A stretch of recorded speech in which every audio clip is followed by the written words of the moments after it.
kids! Ako si Kwago at ang kukwento ko sa inyo ay ang leon at ang daga. Isang araw, natutulog ang isang leon sa gubat. Nabangga ng isang maliit na daga ang natutulog na leon, kaya ito ay nagising. Nahuli ng leon ang daga. Natakot ang daga at nagsabing, Pakawalan mo sana ako. Maaari kitang matulungan balang araw.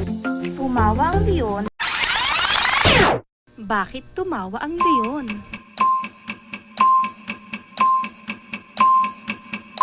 Perfect!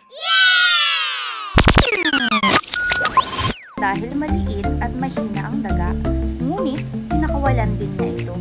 Pagkalipas ng ilang araw, nahuli ang leon sa lambat ng isang mangangaso.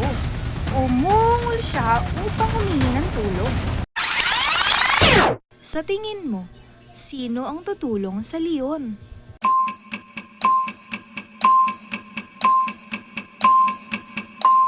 Perfect!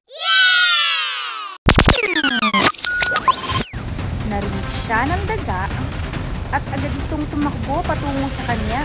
Kinagat ng daga ang lambat hanggang sa makalaya ang leon. Salamat sa pagliligtas sa aking buhay. At naging mabuting magkaibigan sila.